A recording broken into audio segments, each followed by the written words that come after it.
Welcome to our second session discussing mental health issues, especially in Kenya currently. In the last few weeks, we've had a lot of reported cases of suicide. There is a teacher who committed suicide. Some friend of mine, Catherine, who also committed suicide. And for these cases, at least there was openness about it. The families accepted to talk about it. One of the key challenges with suicide has been stigma. And so today we are having a conversation with Dr. Pacifica Onyancha, who is a mental health specialist, and my dear friend Maureen Amunga, who has lived experience. So welcome, those who've come early. We are glad you're here. My name is Mary Amoyunzu Nyamongo. I'm the founder director of the African Institute for Health and Development. I'm also the current chair of the Non-Communicable Diseases Alliance of Kenya. And so as we sit through this discussion, I'm wearing several hats, but most importantly, I'm wearing the hat of a mother, a sister, a child, a brother, a friend of people struggling with mental illness. So as we sit through this conversation today, we are here because we are all invested in this condition. We are all invested in the pain that is caused by suicide. And also going forward, I think we need to bring in the conversation on betting as a key major source of suicide currently. We've had situations where somebody has betted to an extent that they can no longer live.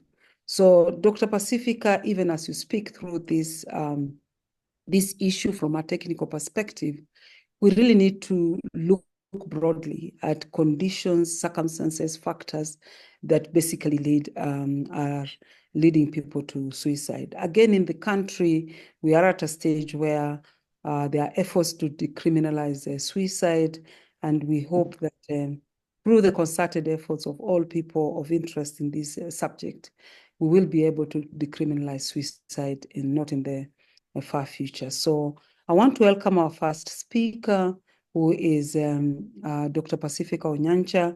As I recognize Joan Bochere, who is our lead officer on mental health issues at the African Institute for Health and Development. Karibu sana, Daktari. So we'll hear from Daktari. We'll be presenting the technical aspects of suicide, and then my friend Maureen will speak about her own experience on this matter. Karibu sana, Dr. Pacifica. Over to you. Okay, thank you so much, Dr. Nyamonga, for this opportunity to be able to speak on this very emotive issue of suicide as part of the mental health series of talks. I'm very delighted to be able to articulate this issue, this particular topic, and of course, as you could see, it is really a painful truth that indeed, that as much as we want to bury our heads in the sand, it is happening. And I think the rate at which it is happening is so fast that it is almost actually alarming, and it might even be declared as a national disaster because as you were saying, your friend committed suicide. I know we are aware of our 3 interns, doctors, who have committed suicide in the recent past. And those are just because they can be publicized and all that, but there are many who actually are dying and it is not coming, they are not coming to the limelight. So as a psychiatrist, I see many, and of course, one of the most painful thing as a doctor that I've experienced to suicide, and I want to say that they are quite unpredictable. I cannot pretend that you can actually say this is the person who is going to die next or to kill herself or himself. we meet quite a number, significant, those who have not succeeded or have not completed. So we manage them a lot.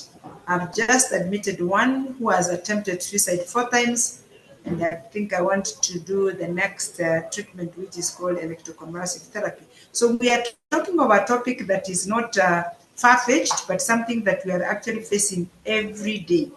And so from the technical point of view, I just want to look at a few areas in this suicide so that people can be able to understand and appreciate. Are you able to know who is actually likely to commit suicide? You may not be able to know 100%, but there are red flags we are going to do. We'll be looking at a bit of statistics. We also want to look at what are some of the interventions that are there. How can you help? That is what you want to do, even though you may not need help 100%, but at least you can be equipped a bit to be able to respond when there is need or when there is a crisis. You don't have to be necessarily a psychiatrist or a psychologist to be able to help, but even be able to pick that this particular person needs help and you lead them where the help is. That is actually good enough. It is worthy. The webinar is having the talk. So I think I want to start by maybe sharing my screen. So as I wait for to share my screen, I think I've already said that, the reason why we have to talk about this, maybe when we are standing and when we are sitting and when we are eating, is because it's a real problem. And as I think I'll be looking at it. Yes, you may not look at it from just a mental health point of view, but actually the majority is like when you talk about transmission of HIV, we know there are many other modes of transmission, but over 90% is sexual. So for me, if you asked me, issues of suicide may be maybe for other reasons, but over 90% actually is related with the mind, is related with the mental health. So as I will be talking about the other causes or the reasons for suicide, I think it's important to note that significantly around over 90% will be explained from the mental health aspect.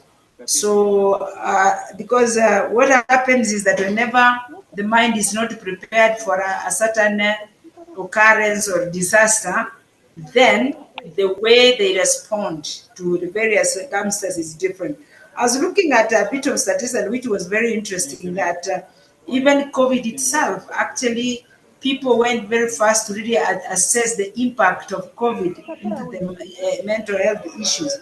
And it was significantly noted that in all aspects of mental health, there was an increase. If it is people who never had a problem, they developed. Those who had a problem, there was a significant increase. So as the life as life becomes a bit challenging, so the mind is challenged, and if you had not deliberately invested in your mind to develop a healthy mind, then chances are that you are likely to actually to tend to have the mental health issues, whereby suicide for me is one of it. So as I wait to go through the slides, I'm just trying to go through a certain article I found, which was talking about the way COVID significantly affected the health and the mental health statistics. Actually, I think in one part of the US. It was actually demonstrated about 12% of adolescents and 4.9% of adults had serious thoughts of suicide. That is post-COVID. And the 69% of the youths aged between 12 to 17 said they experienced a major depressive episode during the first year of the pandemic. So we are just trying to look at live events and how they impact on mental health. 45.2% of adults with a mental illness perceived the pandemic that it harmed their mental health, even those who are in a steady path of improvement. They realized that it actually impacted them negatively. 14.5% of adolescents said they started drinking alcohol a little more or much more than prior to the pandemic. And finally, 10.7% of adults, they say that they were able to get the mental health services during this pandemic. You can see now that the proportionate kind of approach. Please start with the first slide. So we find that despite the increase in these mental health issues, availability of services is a challenge, not only just in this part of the world, but even in the States, because this is where I got these statistics. So if actually a very small percentage are able to get services, what about in this part of the world? And where we will be looking at the myths and the misconceptions that people may not even appreciate that it is a mental health issue, and they will be looking for alternative and interventions. So can we go to the next slide, please? Am I able to do that myself? No? Okay, so in very brief, we had to look at what is suicide, and I think as the literally is the act of intentionally causing one's own death, or rather desire to die because of maybe the forces within or without.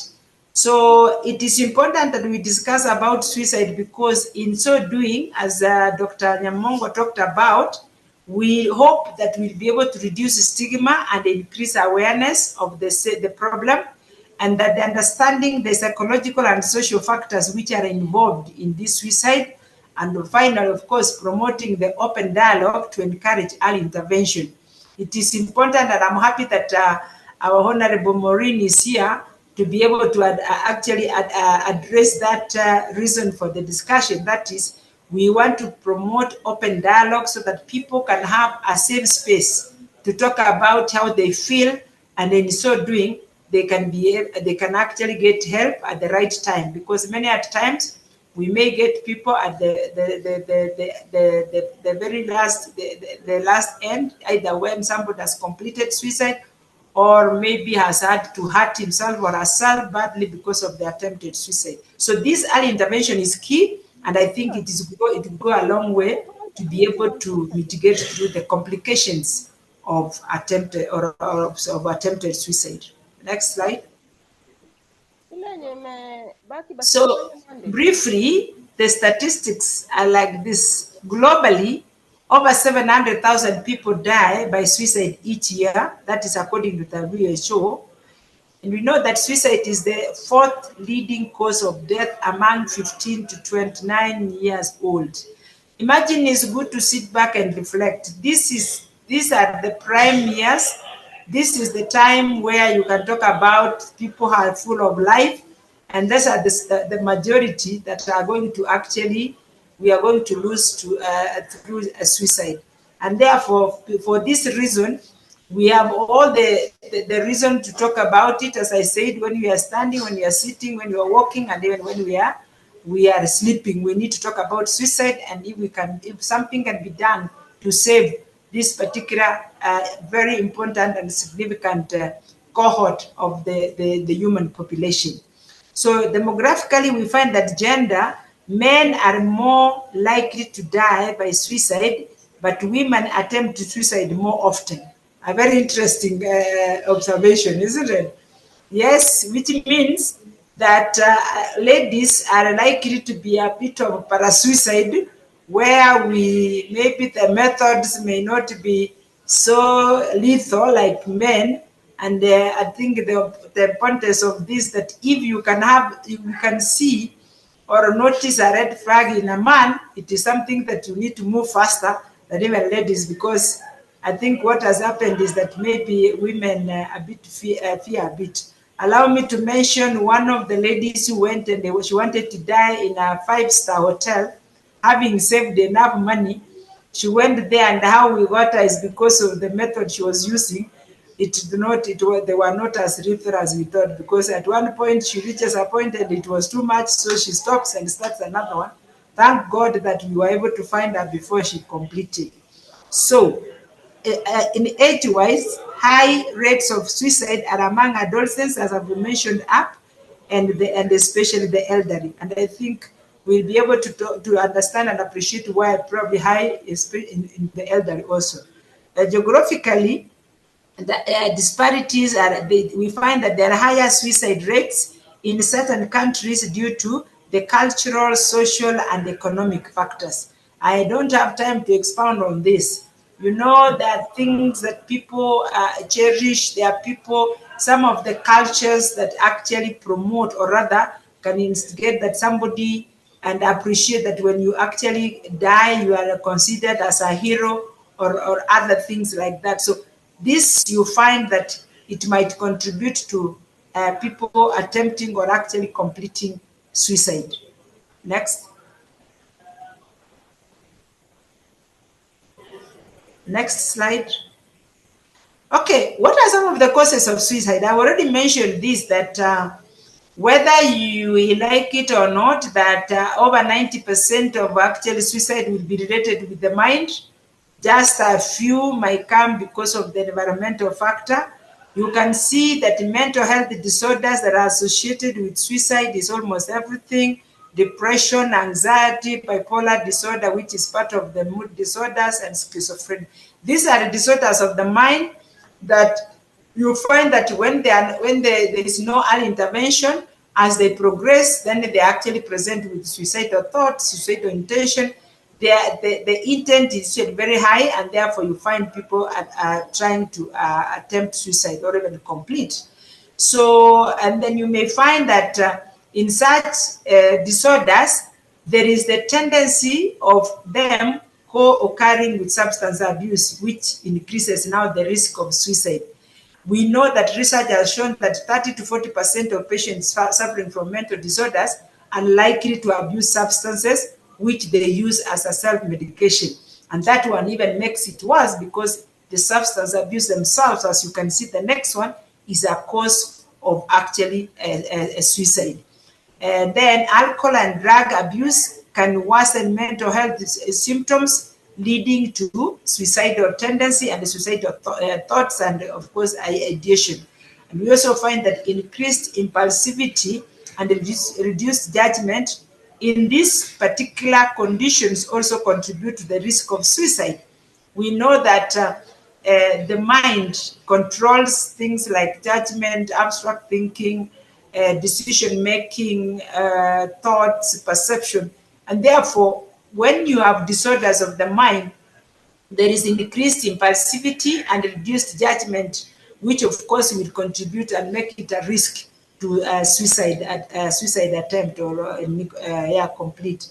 Then there are also the other things which I said which contributes, and that to me they are more of triggers to mental illnesses or worsening of the existing mental illness, like for example the life stressors.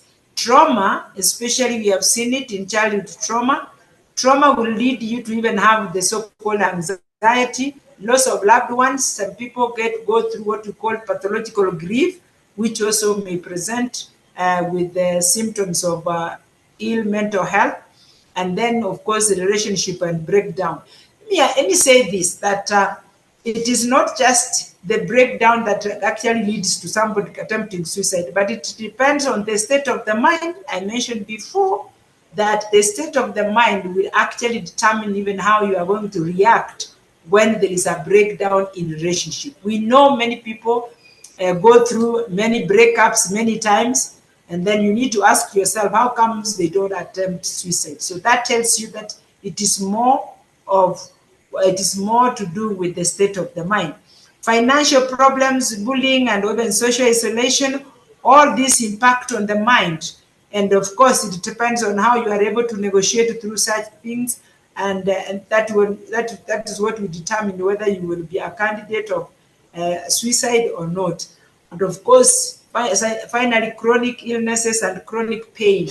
Without good mental support, one is likely to develop mental illness related to this. I think on October, when we were celebrating the Cancer Awareness Month, I was able to talk about the relationship between the mind and the diseases like cancer, which many people actually take it as a death sentence. And therefore, some chronic illnesses, even including diabetes, including hypertension, and even HIV, depending on how somebody has negotiated through it and how they have accepted, you are likely to impact on your mind, and it might lead to suicide, because at that time, people prefer and admire suicide. When you look at what you call psychodynamic of suicide, it's usually seen as a better option than where you are.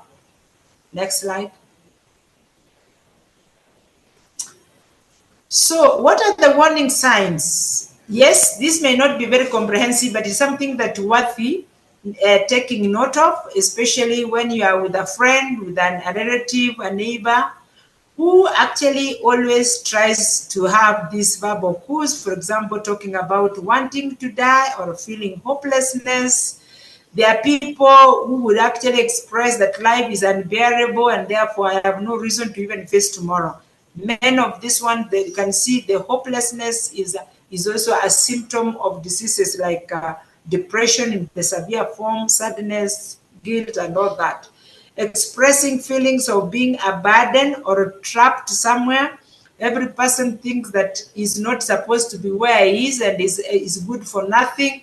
Those are really verbal cues which one needs to note. And saying things like, I wish I wasn't here. I wish I was not born. I wish all those things of wishes. Those are verbal cues which we should actually raise some eyebrows as to what is happening. It is important to note behavior changes in those around us. They might be at workplace, might be at home, and this can only be possible if you are keen, if you are friends with whoever is concerned. In some cases, people will start by withdrawal from family and friends. They want to be alone. In fact, I've just been told of a young man who is depressed. He was telling the mother that, you know what, I just want to be alone even when I go home, because they were saying, do you want to go home and maybe stay with the grandparents? He said, even if I go home, I want to be alone in the house. And that is a dangerous. Thank God that that lady knows. And she said, I am not going to allow this. So we have been able to take her into where at least you will be addressed. So withdrawal from family and friends is something that we need to note. Changes in sleep patterns, and of course this I think resonates well as what I was talking about, the mental health disorders. Eating habits, sometimes you may eat so much. There are people who stress eat, or sometimes you lose appetite completely, and that will actually tell you that there's something going on in this particular person, and you need maybe to probe more to know what's happening. The issue of hygiene, many people will neglect themselves. The things they used to like, they would actually not like it. We refer to it as anhedonia. That is loss of interest in almost everything that you liked, including sports, including maybe music. So you find somebody actually giving up and say, it is okay, I don't think I need it, I don't think to go to the gym. They no longer care how they look. But somebody who was maybe very neat now starts becoming a bit what you can call maybe careless, or not even caring how they look. Giving away possessions, this is a very critical sign. You know, somebody says God says we share, but in his inner mind is that, let me give this one so that when I go, they don't have to be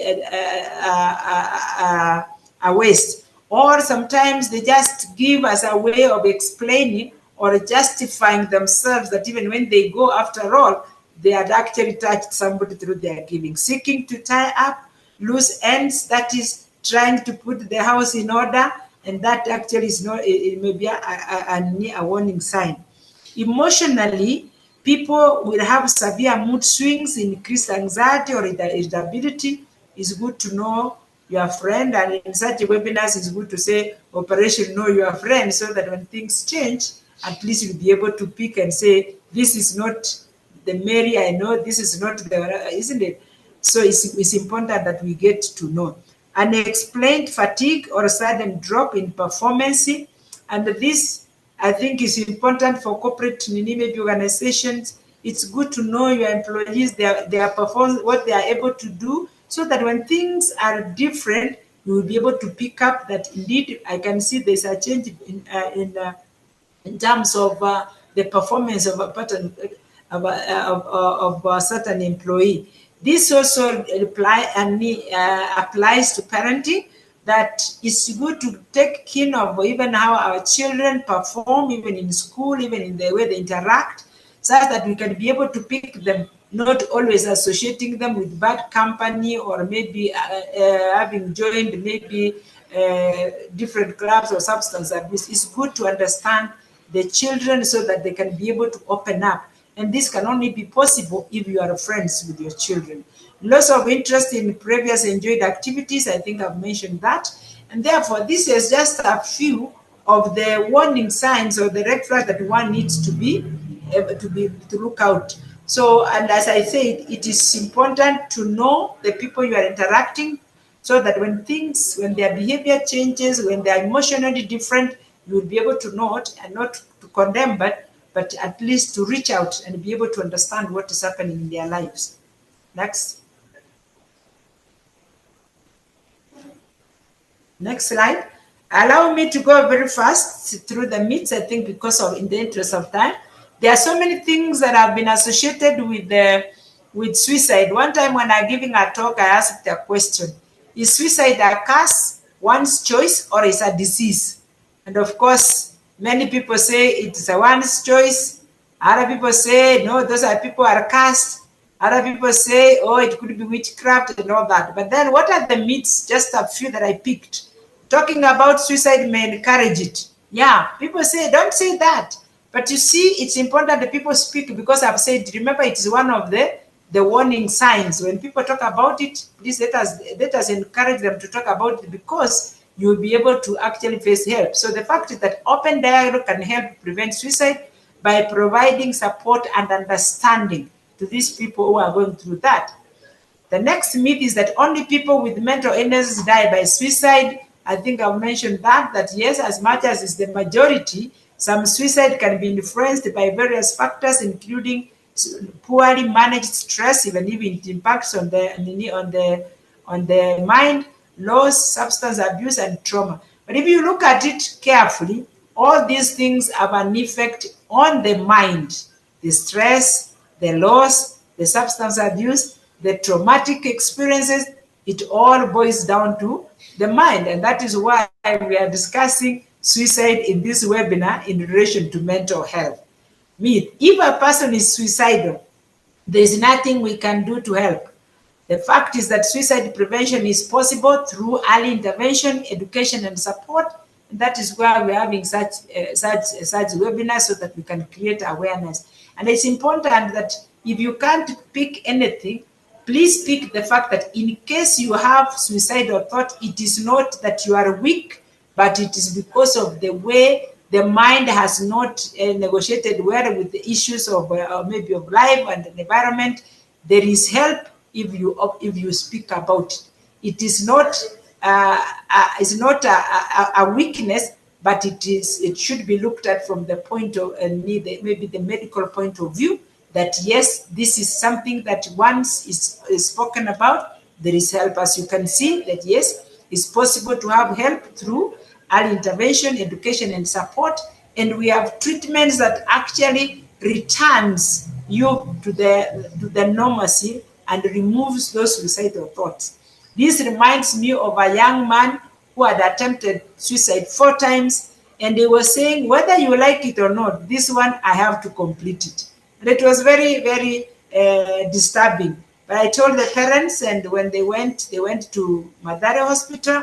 He went through what you call ECT, and when he came to me, he said, wow, why did I want to kill myself? Now I'm dealing with 2 stigma of trying to kill myself and also having treated in Madare. I said those ones are easier to manage, because now you are out of the danger that you were in. So when somebody gets treated, he even starts wondering, why did they want to kill themselves? That tells you that it is actually a condition or a disease that somebody needs to talk about and come out of it, because there is help. Next. I think we're almost there. Sorry, I'm taking a bit. So we have prevention strategies. One of it is like what we are talking about, the awareness and education, community programs, school initiatives to educate about mental health, and of course it is relation to suicide, training for recognizing the signs and initiating conversations, reducing stigma, very key, and encouraging help-seeking behavior to people who might be going through that. Of course, the support systems, the hotlines, which I believe will be given right now, and then peer support groups, family and friends. If we are able to have an open dialogue about suicide, about mental health, I am sure that it will be actually prevent the unnecessary loss of lives that we are experiencing. Involvement of schools and workplaces in providing support is very key. And of course, finally, we have the crisis interventions. It's important, importance of immediate intervention for those at risk. Once somebody talks about, I feel like dying, I think it's important that that person is picked and actually interrogated to find what we call the intent, the suicidal intent, so that they can be assisted. Of course, we have emergency services such as the 24/7 crisis helplines, which I think will be able to be shown in after this presentation. Finally, last slide. How do you help?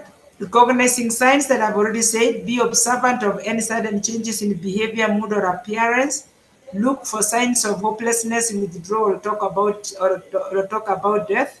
Then starting conversation is very important. We have started in this webinar, and I hope that we'll be able to continue. Approach with empathy and non-judgmental attitude. Let the person know they are not alone and it's okay to seek help. Avoid minimizing their feelings or trying to offer quick fixes, because there are no quick fixes. It's important they know that yes, you are aware what they are going through, but then it's a journey that you want to walk with them. Encourage professional help. Help the person identify available mental health service resources, and also support them in scheduling therapy or counseling appointments. Encourage them to talk to trusted professionals or hotlines. Thank you. Thank you very much, Dr. Onyancha. And I think sometimes we see these signs, but we don't pay attention to them. In view of time, I would like to invite Maureen to share briefly some of our own experiences, her journey, and how she has reached where she has reached, where she's able to speak to us about her experience. Over to you, Maureen. Thank you, Dr. Mary. Yeah, as you've heard, I'm Maureen Amunga. I'm a former nominated MCA at the Vihiga County Assembly. I'm a mother of one son and very many others who call me mom. I'm an auntie. I'm a mental health activist. And yes, I will say that right now I can talk about my struggle and what I've been going through. Actually, the first time I attempted suicide was way back in 2018. Yes, I got married in 2017, but come 2018, I figured out that I realized that I was not being treated right by my husband. So I'm one person who takes vows very seriously. And I told myself that when I was getting married, I said the vows that until death do us part.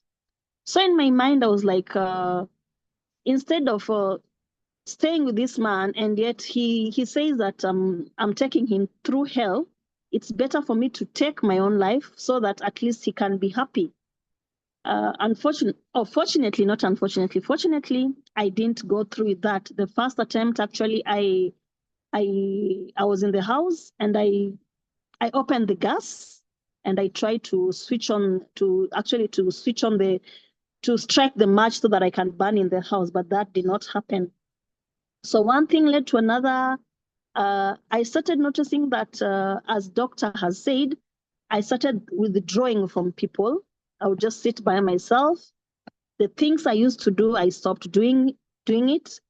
And something struck me. There was a day I was actually going to work, and people knew me. This girl who loves looking good, loves smiling, once in a while put on makeup. But I found when I went to work, a friend of mine asked me, why are you putting on a dera? I did not even realize that I was putting on a dera. I had put on a dera with bathroom slippers and I went to work like that. I did not even notice when I left home in the morning. And I was, after that friend of mine told me that, it hit me. I'm like, okay, why am I dressed like this? And I would find myself, when I'm in the house, I zone out. I'm just in my own world. Someone would talk to me, I'm just in my own world, a very, very dark place. That is 2018. 2019 again, I attempted suicide again in 2019. And that day when I attempted suicide, I took, what is it called? Diazonal poison. I went and I took diazonal poison, a whole bottle of it.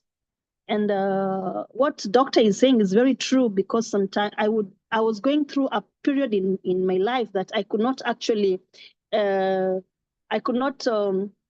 mind could not process what was going on. I was going through so much pain in my heart, and I felt as if no one is seeing me.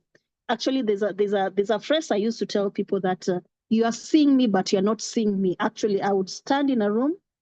I'm like, people are not seeing me. Why can't they see that I'm hurting? Why can't they see that there's something wrong with me? And the suicidal thoughts started coming again, so heavy, so heavy, so heavy. I would sit in the room and I would actually plan my death. I'm like, I'll die, I'll do this, I'll do this, I'll do this, I'll do this. And then after that, even I had a journal where I had written how my funeral service is going to be. And at the end, I would actually sign the journal and say that when I die, I want my son to get this, I want my son to get this. I tried sharing it with a couple of people that I thought they were my friends, but they laughed at me. Most of them were telling me, umerogwa, umerogwa, that is apana, umerogwa, that is spiritual. And since I was married to someone of the church of the cloth, he also put that in my mind, in my head, that well, that is spiritual. That is not, you're not sick. That is spiritual. He would pray for me, anatoa mashetani za kujinyonga, za kujiua. So I just went through that. I withdrew from people, things that I used to love. I would just keep to myself, not talk to anyone. I would lock myself in a room and cry literally the whole day, like literally crying and crying and crying and crying. And that was in 2019. 2020, during COVID, again, I attempted suicide. That was in 2020. What did I do? Yes, I remember. I went into a road because I live in Kakamega. There's a road, Mumias Kakamega Road. I actually stood in the middle of the road at night because I knew at that particular moment in time, very many lorries from Mumias company actually passed through that road. I stood on the road. I'm like, today is the day. Nitakufa tu leo. Like, I am so ready to die. I am so ready to die that day. Thankfully, my house girl actually followed me when I was running out of the house, and she shouted at me and told me, Mama so-and-so, why are you doing that? Who's going to take care of your son? And then I snapped out of it. And then I started taking some antidepressants medication, which I didn't go to hospital. I just asked around, and it can be a meza.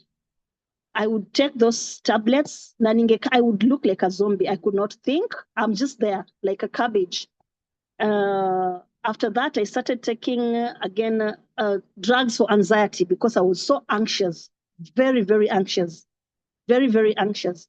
I started self-medication again, but after a couple of months, I talked to a friend of mine, and he advised me to seek someone who's I should go and see a doctor, but I refused. I told myself, what are they going to say about you? What will people think? You're a mother, you're a wife to a whole bishop. What watasema nini? Usiende huko kwa hospitali, don't go. This thing, you're just going to pray about it, na itaisha. So one thing led to another, one thing led to another. And the signs that Doc is saying that you start giving out your things like in preparation. That is what I started doing. I started calling my friends. I'm telling them, come to the house, chukua hizi viatu. In my mind, inaniambia hata ukikufa itakuwa kazi rahisi. Utapatia watu mzigo ya kugawana vitu zako. And all this is going on. Even my own family members I did not tell them the struggles that I'm going through. Because in my mind, I was thinking, if I tell them, what are they going to say about me? Maybe they'll think I'm weak. They'll think that maybe I'm being selfish. In fact, there was a day I was talking to my sister, whom I love very much up to today. Nakaniambia, you're being very selfish. If you take your own life, what about us? And in my head, I'm like, you're not seeing what I'm in pain. I'm struggling. There's something wrong with me. Can't you see this? Can't you see this?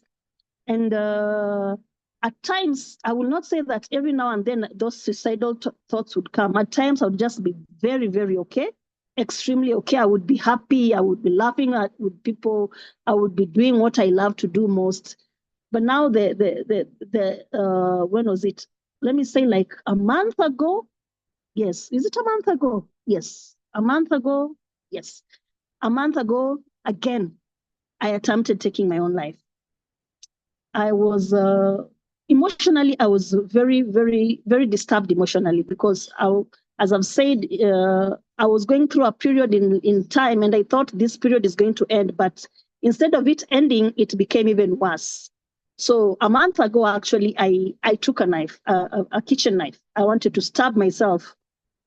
And I told myself again what I kept on saying to myself, that I am not worthy to be here. If I got married and I'm just in pain, I'm not even worthy to be in this world. I'm not even worthy to be called someone's wife because I'm causing so much pain to this person. So the only avenue that I can end the pain to this person was taking my own life. And thankfully, it did not work. Thankfully, it did not work.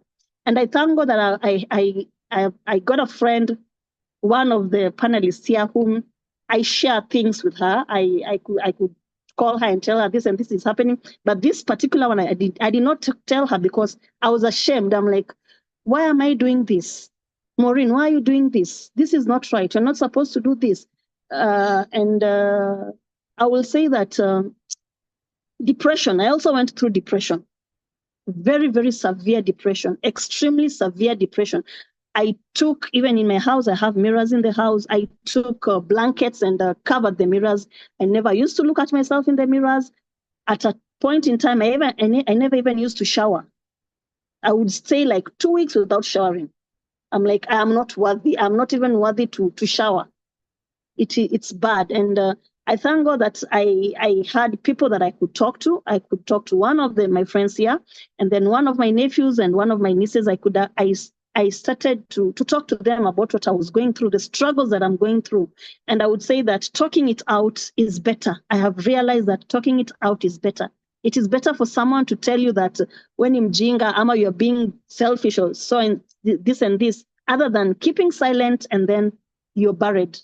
Because actually, I'm thinking right now, it wouldn't be fair for my son, the stigma that mama yako amejinyonga, mama yako amejiua. My sisters will be like, yani wewe kwenyu, we are Luyas, yes, I'm a Luya, kwenyu, kuna ile spirit ya kujinyonga. And I'm thanking God that right now, I think I'm in a better place right now. Not so very, very good, like 100%, but right now, I'm in a better place that I can actually talk about it in the midst of very many people without being felt that people are judging me. And I'm just thankful. Thank you very much. Maureen, thank you very much for opening up. And I've talked to you in the past about this. And it's just good to hear the struggles you've gone through. Pacifica, do you want to say anything about what Maureen has shared? Dr. Onyango? Thank you so much. Maybe just in the interest of time, I think Maureen has just hit the nail on the head that actually it is a struggle, and she's really characteristics of what most people are going through.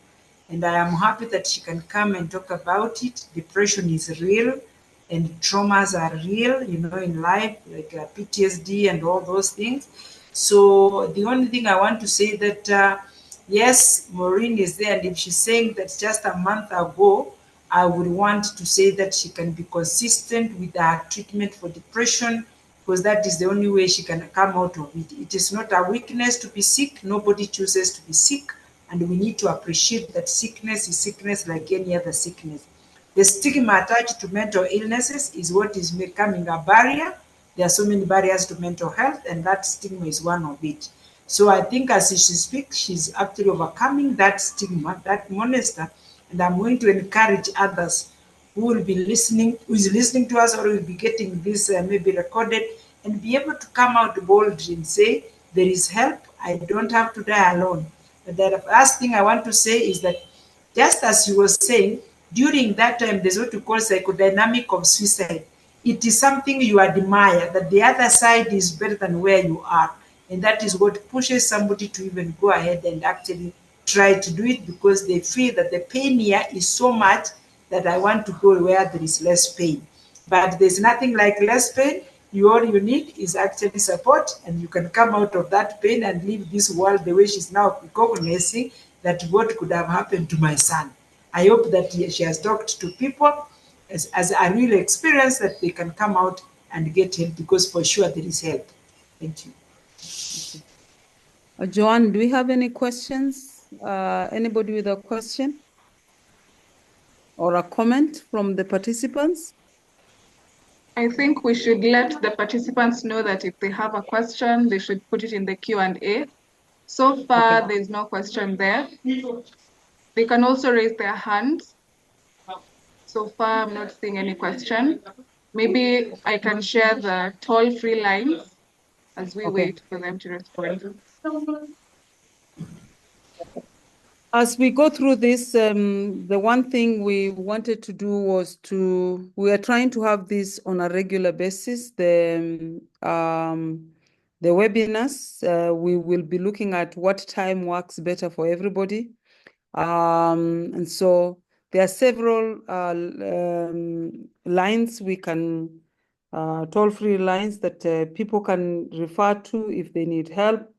And I just hope that members, participants who are here are able to share this information and encourage people experiencing any of these symptoms that we've talked about, any of the worries they've talked about, so that we can make it easy for people to cope with feelings of worthlessness, cope with their depression, as Dr. Pacifica has talked about. I've known her for a long time. She's always available to support and to reach out. Maureen lives in Kakamega. She's become an activist. She's now willing to listen to people. And I would like us to encourage each other to talk about these things. I'm not so sure we've allowed people time to ask questions because of time. We may want to pursue some of the conversations we've had. Dr. Pacifica and Maureen, if we call upon you again to come back, because I'm sure with a little bit more mobilization, we should have more people listening to this. Young people are committing suicide, the youth, the elderly, people. I've had somebody reach out to me on social media that he spends a lot of his time just crying. He doesn't know what to do. His wife has left him. He has a child.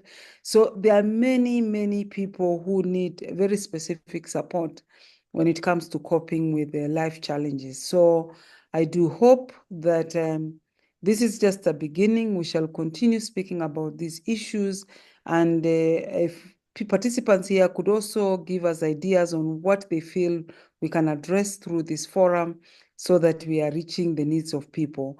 I want to give Maureen a few seconds or so to make her final remarks, and then I'll hand over to Pacifica to close. Yes, Maureen? Yes, Dr. Mary, thank you very much for actually giving me this opportunity. I don't take it for granted because I know there are very many people there out here, or even maybe in this meeting, who are actually battling suicidal thoughts. And I want to tell you that you are not alone. Speak it out. Do not die in silence. Don't let those thoughts consume you, because actually it is not the better option. Dying, taking your own life is not the better option. Find someone, talk to someone, talk to anybody whom you know will maybe keep that secret, will not go and tell someone else, because as society, our society nowadays is very, very harsh. You can find that you can tell your friend, and then a friend goes and tells another friend, and then you become a topic of discussion, which to me, that is what actually hindered me from telling people most of the time, because I was afraid of people talking about me.